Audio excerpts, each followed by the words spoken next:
शान्ताकारं भुजगशयनं पद्मनाभं सुरेशं विश्वाधारं गगनसदृशं मेघवर्णं शुभांगं लक्ष्मीकान्तं कमलनयनं योगविरदार्णगम्यं वन्दे विष्णु भवभयहरं सर्वलोकैकनाथं पुरुषोत्तम भगवान की जय। अध्याय 8 मेधावी ऋषिनु मृत्यु। सुतोवाच नारदोवाच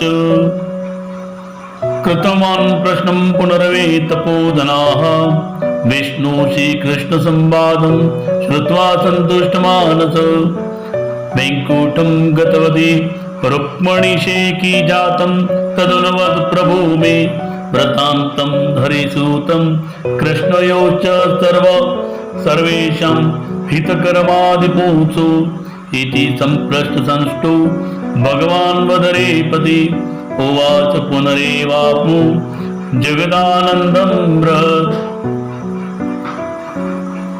सुतदेव जी शौनकादि ऋषियों ने क्यों कि हे तपोनिधि ऋषियों श्री विष्णु तथा श्री कृष्ण परमात्माનો સંવાદ સાંભળી નારદજી પોતાના મનમાં અતિ ખુશી તથા અને નારાયણને ફરીથી પૂછવા લાગ્યા।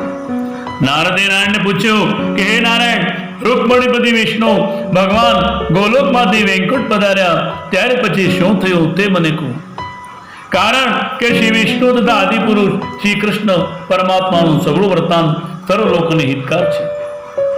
એ પ્રમાણે નારદજીના પ્રશ્નથી ખુશી થયેલા બદ્રિકાશ્રમપતિ ભગવાન નારાયણે જગતને મહા આનંદ આપનારો ઉત્તમ નીચે પ્રમાણે કહેવા લાગ્યો। નારાયણે કહ્યું કે હે નારદ, ત્યાર પછી રૂકમણીનાથ વિષ્ણુ આનંદથી વૈકુંઠમાં ગયા અને ત્યાં તેમણે અધિક માસને મનથી વસાવ્યો। વૈકુંઠમાં રહેવાથી આનંદ પામતો અધિક માસ સર્વ માસોનો અધિપતિ થઈ સાક્ષાત શ્રી વિષ્ણુ ભગવાનની સાથે ક્રીડા કરવા લાગ્યો। એ પ્રમાણે પોતાને શરણ આવેલા 12 માસને 12 માસનો અધિપતિ બનાવી શ્રી લક્ષ્મીવતી વિષ્ણુ પોતાના મનમાં અત્યંત ખુશી થયા। હે નારદ મુનિ, મેં આગળ કહેલું છે કે આ કથા કામ્યક વનમાં રહેલા પાંડવોને શ્રી કૃષ્ણ કહેતા।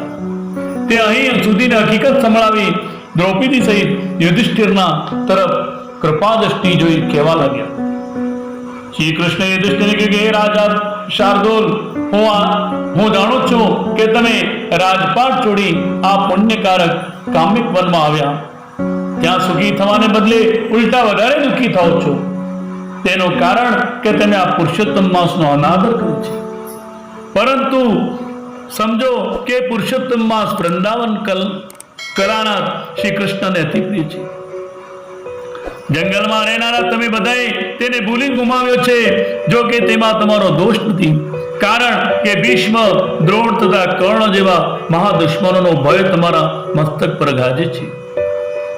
બીજું, વ્યાસજીની પાસેથી મેળવેલી શત્રુઓનો પરાજય કરવાથી વિદ્યા સાધવા માટે રણશાલી અર્જુન હાલ જ ઇન્દ્રકીલ પર્વત પર ગયા છે। તેના વિયોગથી તમારા મન દુઃખી થયેલા છે। એવા અનેક કારણોને લીધે તમને પુરુષોત્તમ માસ આવ્યો ખ્યાલ રહ્યો નહીં। એમાં તમે શું કરી શકો? ભાગ્ય ઉપર જ આધાર રાખો।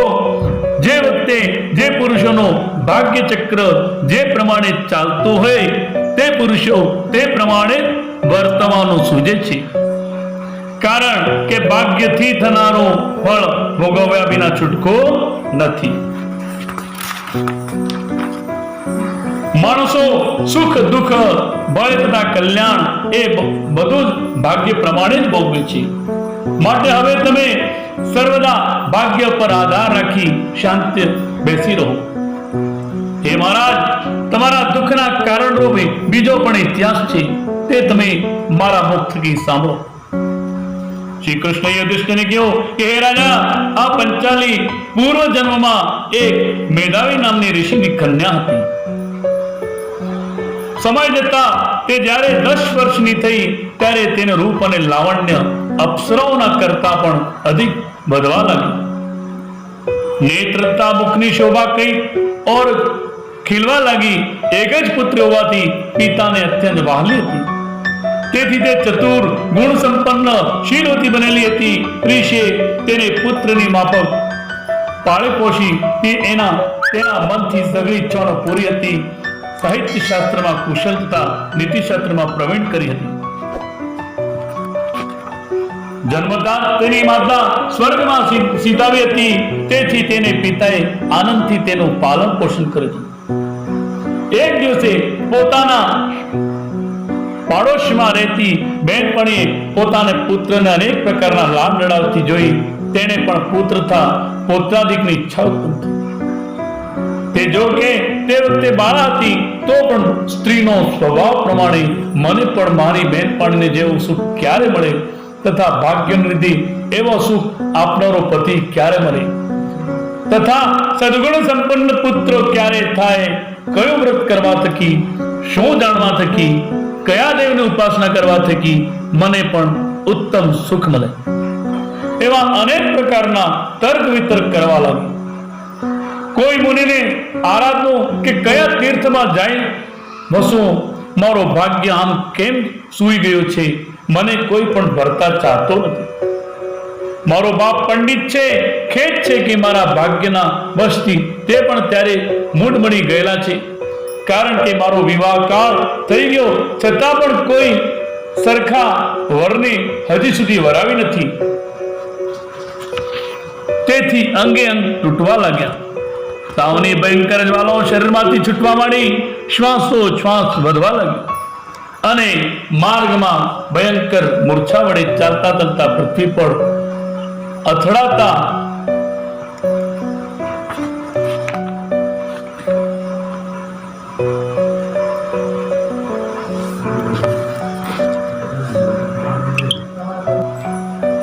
મારી સખીઓના સમુદાયમાં જો કે હું સૌથી મુખ્ય ગણાઉં છું, પરંતુ કુમારી હોવાથી મારા મનમાં દુઃખથી અતિ પીડા પામું છું. કારણ કે મારી સખીઓના માફક હું સ્વામીનો સુખનો જાણતી નથી. અરે હું શું કરું? જો આ વખતે મારી ભાગ્યશાળી માતા જીવતી હોય તો મારા આટલું રેબાપો પડતો નહીં, પણ તે વિચારી પહેલાથી જ સ્વર્ગે સીધાવી ગયેલી છે. એ પ્રમાણે ચિંતા કરતી તે બાળા મનોરૂપી મહાસમુદ્રમાં ડૂબી ગઈ અને શોકના આંસુનો છોડી હૃદયમાં અતિ દુઃખી થવા લાગી. કન્યાના પિતા ઋષિરાજ મેધાવી પણ પુત્ર મોટી થઈ ગઈ છે એવા જાણતા હોવાથી કન્યાનું સગપણ માટે પોતે પૃથ્વી પર ફરતા હતા, પરંતુ શું કરે? લાચાર પોતાની કન્યા જેવા જ ગુણવાળો લાયક પતિ મળ્યો નહીં, તેથી પોતાના મનોરથમાં નિરાશ નીવડ્યા હતા. કન્યાના તથા પોતાના દુર્ભાગ્યને લીધે સંકલ્પ રૂપી પાંજરું તૂટી પડવાથી ચિંતાને ચિત્તામાં મેધાવી ઋષિની મહાવિશે જ્વર લાગુ પડ્યો.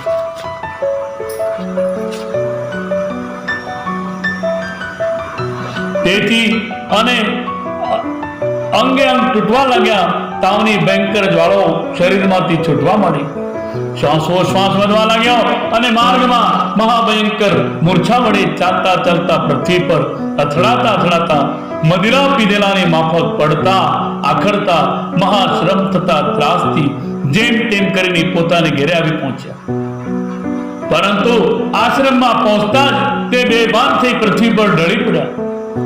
પોતાના પિતાની એવી ખરાબ હાલત જોઈને મેધાવતી ભયથી વ્યાકુલ થઈ તેની પાસે આવીને જુએ છે તો ધીમા શ્વાસમાં પોતાની પુત્રીનું સ્મરણ કરતા ઋષિ મરણ કાંઠે પહોંચેલા જોવામાં આવ્યા.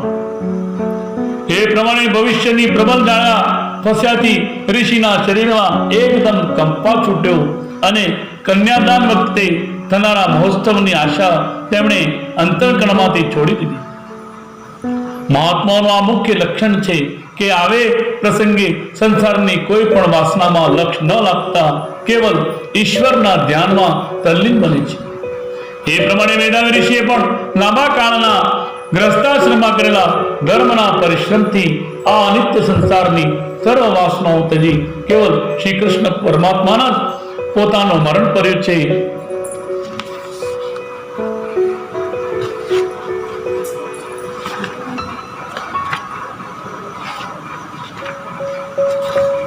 અને તત્કાલિક ત્રિભંગ લલકાકૃતિ તથા ઇન્દિવર કમલપત્ર સરખા શ્યામપૂર્ણ પુરુષોત્તમ ભગવાનની મનોહર મૂર્તિ પોતાના અંતઃકરણમાં ઉતારી નીચે પ્રમાણે સ્તુતિ કરવા લાગી. હે રાસેશ્વર, હે રાજા રમણ, આપે પ્રચંડ ભાવો વડે ઘણા દુષ્ટ અસુરોને હળ્યા છે. મહાભયંકર દાવાનળનું પાન કરી ગોપ ગોપિકાઓનું રક્ષણ કર્યું છે અને કુમારી ગોપિકાએ ઉતરેલા વસ્ત્રોનું હરણ કરી તેઓનું વરદાન આપેલું છે. હે શ્રી કૃષ્ણ પરમાત્મા, આપ અનેક પ્રકારના સ્વરૂપ ધારણ કરી અનેક કાર્ય કરેલા છે. તેથી આપ શ્રી કૃષ્ણ ગોવિંદ, હરે મુરારી, રાધેશ, દામોદર, દીનાનાથ નામોથી પ્રસિદ્ધ થયેલા છે. હે દીનાનાથ, સંસાર સમુદ્રમાં ડૂબેલા મારું રક્ષણ કરો. હે ઋષિકેશ, હું આપને વારંવાર નમસ્કાર કરું છું. એ પ્રમાણે દૂરથી મુનિએ કરેલી સ્તુતિ સાંભળતા તત્કાળ ભગવાને મોકલેલા દૂતો ગોલોકમાંથી આવી મુનિના આત્માને મૃત શરીરમાંથી મુક્ત કરાવી તેને ભગવાન ચરણાવીન સમીપ લઈ ગયા. પિતાને પ્રાણનો જોતો જોઈને બાળા હાહાકાર કરીને રડવા લાગી અને પિતાનું શરીર ખોળામાં લઈ અત્યંત દુઃખથી બહુ વિલાપ કરવા લાગી. કુરરી ની પેટે લાંબો કાળ વિલાપ કર્યા પછી અત્યંત દુઃખી થયેલી તે બાળા પોતાના પિતાને જીવતા હોય તેમ માનીને અતિ વ્યાકુલથી બોલવા લાગી. હે તાત, હે કૃપા સિંધુ, હે પુત્રીના આનંદ આપનારા પિતા, આજે તમે મને કોના ખોળામાં મૂકીને વિષ્ણુ લોકમાં સીધાવી ગયા? હે પિતા, હવે હું પિતા વગરની થયેલું છું. તેમ મારે ભાઈ, બંધુ કે માતા તેમાંનો કોઈ નથી. તેથી મારે કોણ સંભાળ લેશે? હે પિતા, મારા ઉદરનું પોષણ કરવા માટે, અન્ન તથા શરીરના ઢાંકવા માટે હવે મને વસ્ત્ર કોણ આપશે? અને વેદત્વની રહી તથા માણસ વગરના અરણ્ય સરખા બનેલા તમારા આશ્રમમાં હું એકલી કેવી રીતે રહીશ? હવે હું તમારી સાથે મરીશ. હવે મારે પણ જીવવાની શું જરૂર છે? હે પુત્રી, પર માયાળુ પિતા, તમે મારો વિવાહ વિધિ કર્યા વગર ક્યાં ગયા છો? હે તાત, હે પિતા, હે તપોનિધિ, તમે અહીં આવો. તમે તમારી અમૃત સમાન મીઠી વાણી સંભળાવો. તમે આમ છેક ગુંગા કેમ બન્યા છો? હે પિતા, ઉઠો ઉઠો, હવે તમે ઘણો વખત સુધી સૂતા છો. એ પ્રમાણે અનેક દયામણ વચનો બોલતી, અશ્રુપુરથી મુખને ભરતી, વારંવાર અનેક પ્રકારનો વિલાપ કરતી તે બાળા દુઃખી હૈયું ભરાઈ આવવાથી મુક્ત કંઠે કુરરીની માફક રડવા લાગી.